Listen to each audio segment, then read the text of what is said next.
어, 벌써 흩어진 자리에서 우리가 이렇게 예배 드린 지 6번째 주일입니다. 오늘은 종료주일이면서도 또한 고난주간이 시작되는 날이지요. 코로나 바이러스로 인하여 전 세계적으로 큰 고통이 계속되고 있는데요. 사순절임에도 우리가 교회에서 이렇게 모여 예배 드리지도 못하는 이러한 상황을 어떻게 해석하고 오늘 우리는 이러한 상황 속에서 어떻게 살아야 할지를 고민하면서 오늘 말씀을 준비했습니다. 오늘 말씀의 제목은 우리 주님은 어디에입니다. 우리 11절의 말씀을 같이 한번 보겠습니다. 11절 찾으셨으면 저와 함께 읽겠습니다. 예수께서 예루살렘에 이르러 성전에 들어가사 모든 것을 둘러보시고 때가 이미 저물매 12 제자를 데리시고 베다니에 나가시니라. 아멘. 호산나 다윗의 자손이여, 백성들의 큰 환영을 받으면서 우리 예수님은 드디어 예루살렘에 입성하셨습니다. 온 예루살렘이 갈릴리 출신 이 예수라는 사람으로 인해서 막 들썩이고 있었어요. 이대로라면, 이 분위기라면 예수님이 예루살렘의 신임 시장으로 이렇게 당선되기가 딱 좋을 분위기인데, 예수님은 이 분위기를, 이 여세를 몰아가지 않고 그저 조용히 성전을 한번 둘러보시고는 예루살렘을 떠나버리십니다. 아니, 바람을 일으켜야 되는데 그러지 않으시고 예루살렘을 떠나서 성전 동편에 베단이라는 곳으로 가버리시는 거예요. 이해를 잘 할 수가 없습니다. 이 감람산을 기준으로 이 서쪽에는 예루살렘이 있었고요, 동쪽에는 베단이라는 곳이 있었어요. 이 베단이라는 곳은 예루살렘 성전으로부터 약 한 3km 정도 떨어진 그리 멀지 않은 감람산 아래의 작은 마을이었어요. 예수님은 낮에는 예루살렘 성전에서 일을 하시다가 이제 저녁이 되면 예루살렘 동편에 있는 이 베다니로 가서 머무셨다는 것이죠. 베다니는 가난한 자의 집이라는 뜻입니다. 그곳에는 예수님이 사랑하셨던 마리아, 마르다, 그리고 나사로 가정이 있었고요, 나병 환자 시몬의 집도 있었어요. 마지막 수요일에 한 여인이 예수님의 장례를 준비하며 옥합을 깨트려서 예수님께 부었던 그곳이기도 합니다. 베다니, 그 동네는 예루살렘에 머물지 못한 가난하고 병들고 소외된 사람들이 모여 살던 산밑 작은 동네였고, 예수님은 마지막 시간을 지금 그곳에서 보내고 계신 거예요. 그런데 예수님은 베다니가 그저 내가 좋아하는 사람들이 많이 있는 곳, 마음이 편한 곳, 그리고 숙박료가 저렴해서 그곳에 머무신 것이 아니에요. 거기에는 깊은 의미가 있습니다. 예수님께서 예루살렘 성전에 힘들게 오셨잖아요. 그럼에도 불구하고 그곳에 머물지 않고 성전 동편으로 나가신 이 사실을 이해하기 위해서 우리는 먼저 구약 성경 에스겔서의 말씀을 이해해야 합니다. 에스겔서 11장 23절의 말씀이에요. 여호와의 영광이 성읍 가운데에서부터 올라가 성읍 동쪽 산에 머물고, 에스겔 선지자 제사장은 이 예루살렘 성전에서 원래 일해야 했던 그런 제사장이었어요. 그런데 이 바벨론이 유대를 첫 번째로 공격했을 때 그만 이 에스겔은 포로로 잡혀가고 맙니다. 그발 강가라는 곳, 유대인들의 포로촌에서 에스겔은 살아가고 있었어요. 그때 에스겔에게 하나님이 나타나셔서 왜 남유다가 망하고 포로로 끌려왔는지에 대해서 예수님은 환상을 통해 보여주세요. 에스겔 선지자가 환상 중에 본 이 예루살렘의 모습, 특별히 성전의 모습은 참담했습니다. 성전 안에는 하나님이 질투하는, 정말 기분 나빠하시는 그 질투의 우상, 아마 아세라 목상으로 추정이 되는데 그런 우상이 떡하니 자리를 잡고 있었어요. 성전의 은밀한 곳에서는 평신도의 대표인 유대의 장로들이 70명이나 온갖 우상들한테 제사를 지내고 있었어요. 또한 여인들은 바벨론의 신인 담무스에게 그를 위하여 울고 있었어요. 계속해서 하나님은 더 큰 가증한 일들을 에스겔에게 보여주십니다. 25명의 사람들이 여호와의 성전을 등에 지고 얼굴을 동쪽으로 향하여 동쪽 태양에게 예배하고 있는 거예요. 25명의 사람들은 24 반열의 제사장과 대제사장을 일컬어요. 그러니까 평신도 대표인 70명의 장로들과 수많은 여인들과 마지막에 종교 지도자들인 이 제사장들까지 모두가 다 예루살렘 성전에서 각자 지 마음대로 우상을 섬기고 있었던 그런 총체적 타락한 현장, 바로 패역한 유다의 모습이었던 거예요.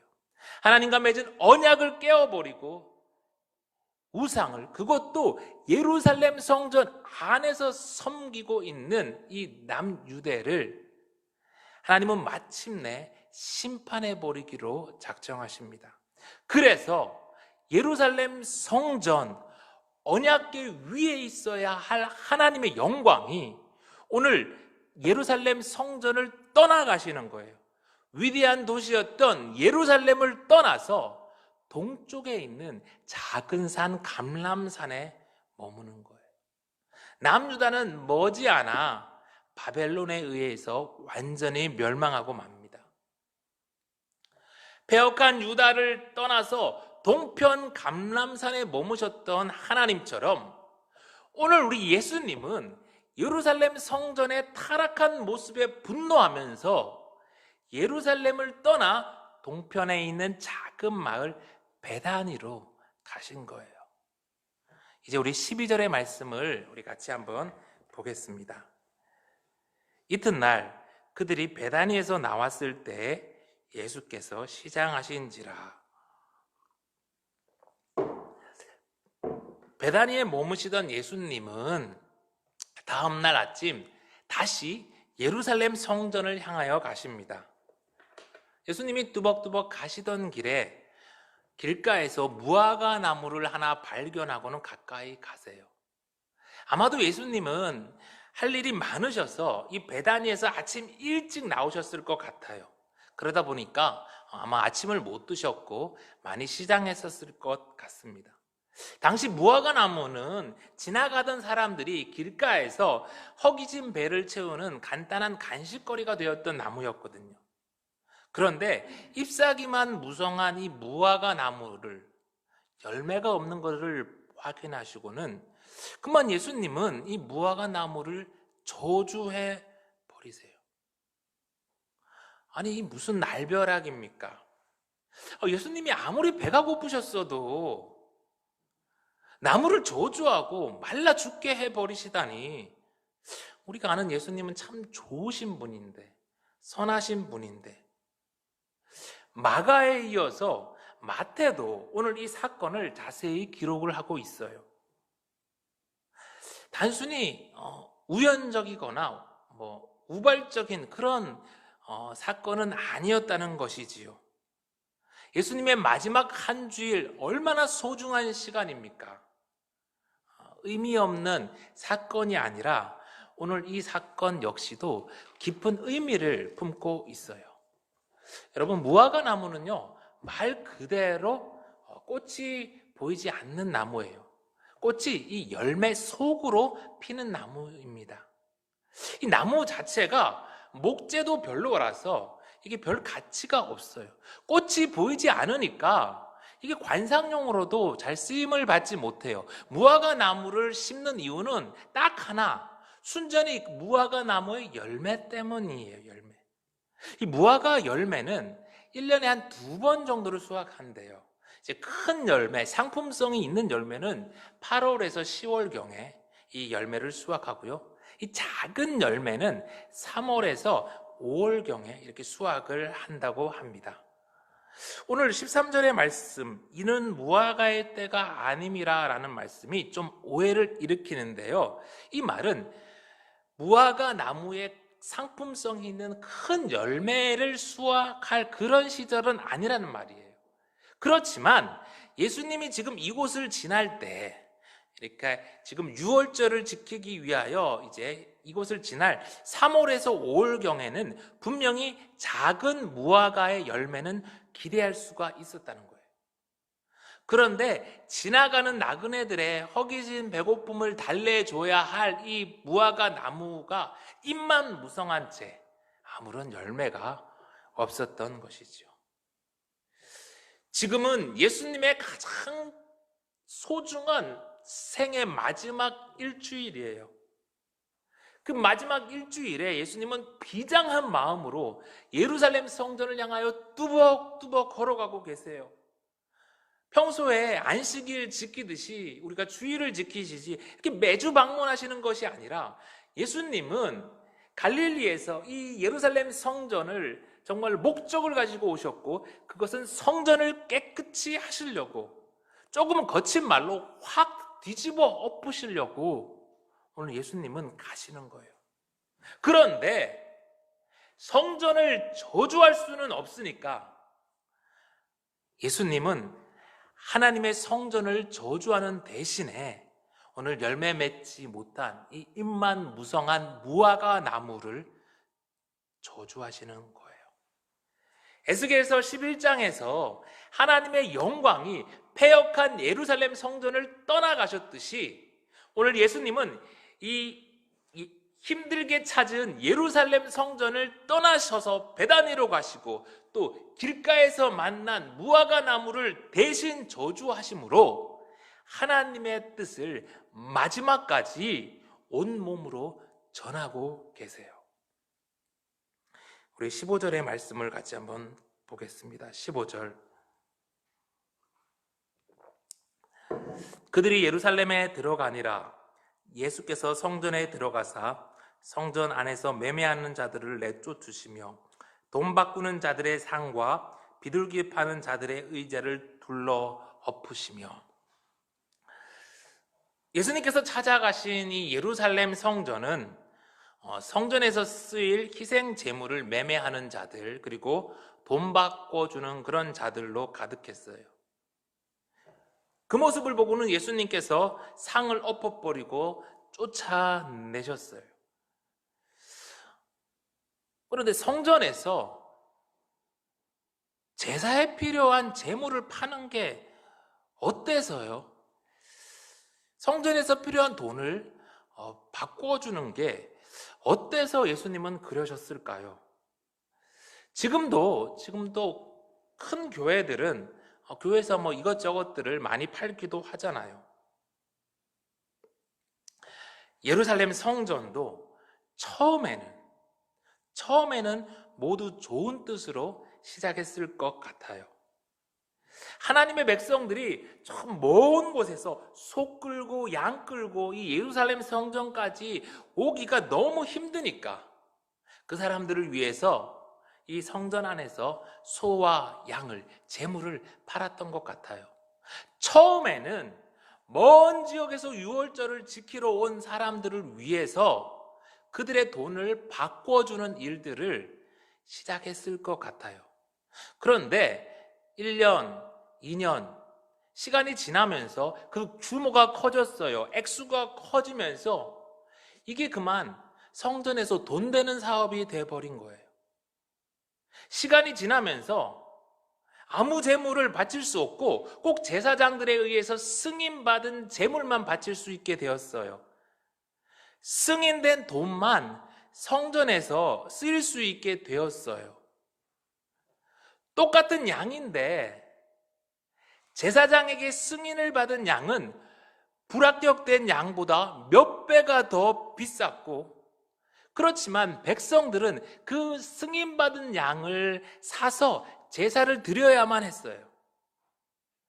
백성들은 성전 안에서 헌금을 하기 위해서 말도 안 되는 환율로 헌금을 위한 돈을 바꾸어야만 했어요.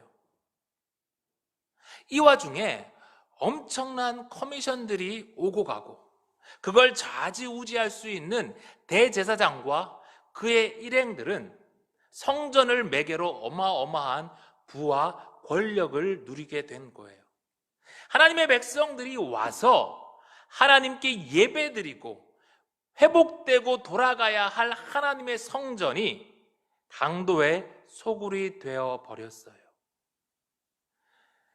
이곳에 더 이상 하나님은 머물지 않는다. 이곳은 이제 곧 심판받을 것이다. 오늘 예수님은 무화과 나무를 통해서, 그리고 이 예루살렘 성전을 떠나 베다니로 가심으로 온몸으로 말하고 계신 거예요. 하나님의 영광이 떠난 남유다가 얼마 지나지 않아서 멸망했듯, 저주받은 무화과 나무가 뿌리채 말라 죽었듯, 예루살렘 성전은 얼마 안 돼서 AD 70년경 로마의 티투스 장군에 의해 돌 위에 돌 하나도 남지 못하고 깡그리 멸망당해요. 사랑하는 성도 여러분, 우리 깊이 생각해야 합니다. 오늘 교회의 모습은요, 에스겔 선지자 시대의 성전의 모습보다 나은가요? 예수님 당시에 예루살렘 성전의 모습보다 낫다고 할 수 있나요? 자신의 욕망을 채우기 위해서 우상 앞에 절하고 간구했던 이스라엘과 오늘 기복주의와 번영신학에 물든 교회의 모습들은 분명 다릅니까?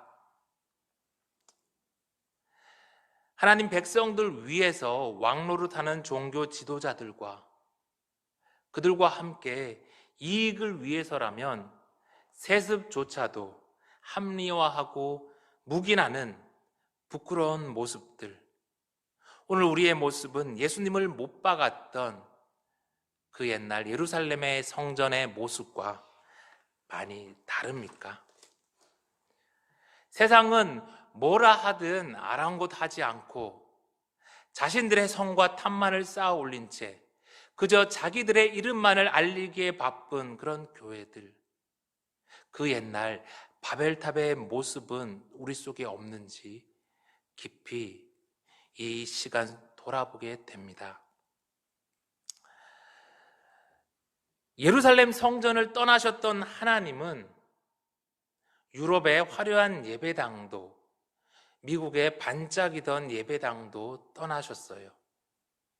그리고 수많은 초대형 교회가 위세를 떨치던 한국 교회에서도 떠나고 계세요. 고난주간을 지내며 오늘의 상황 속에서 우리는 우리의 모습을 깊이 돌아보아야 합니다. 17절에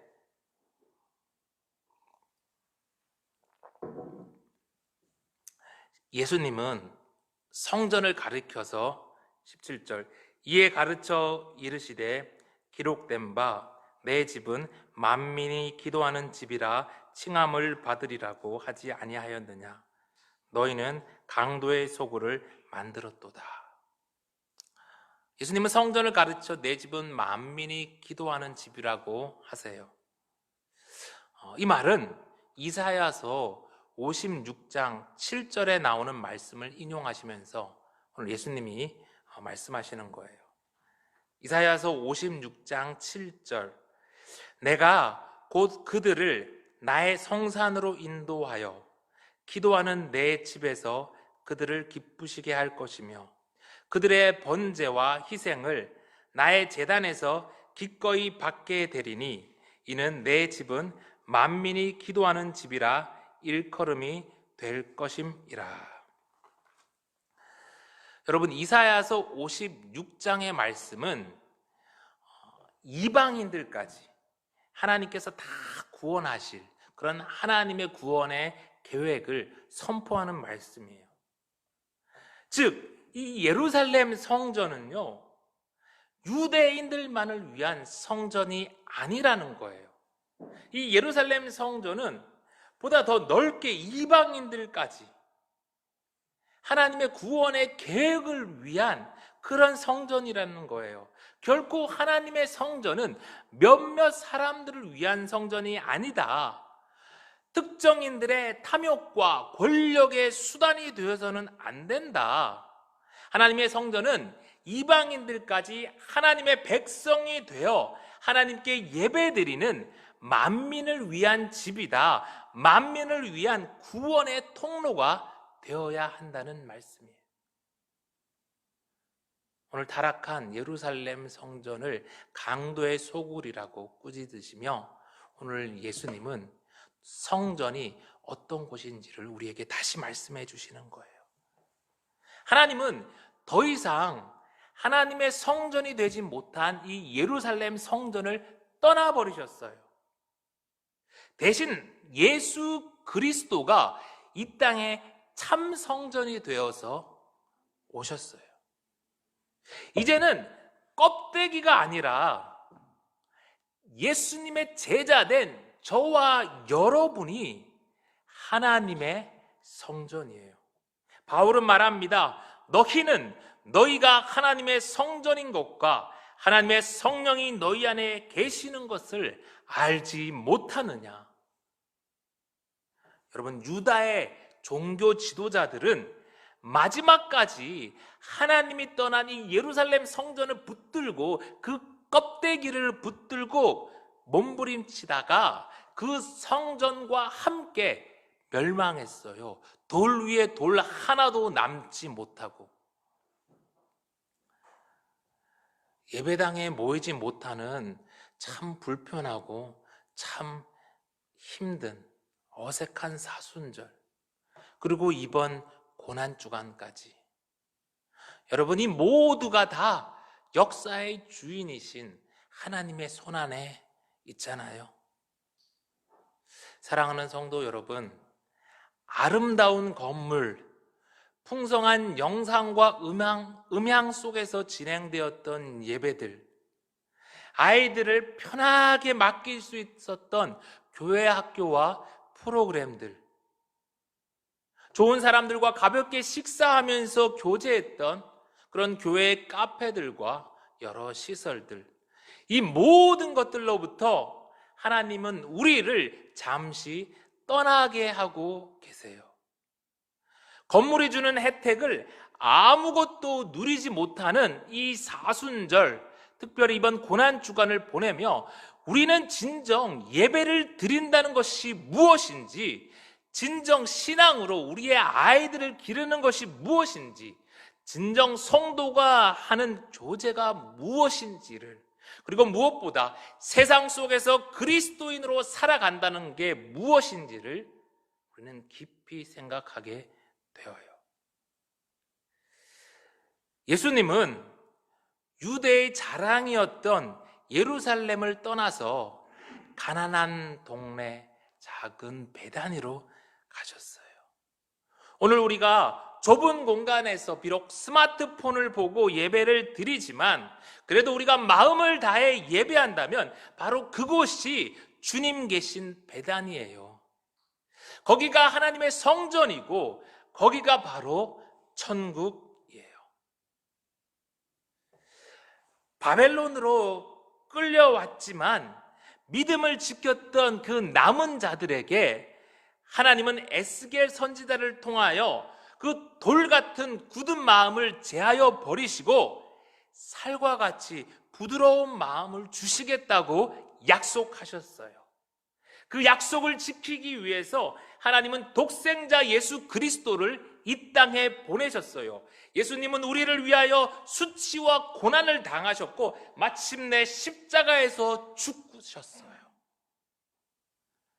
그리고 우리를 위해 보혜사 성령 하나님을 보내주셨어요.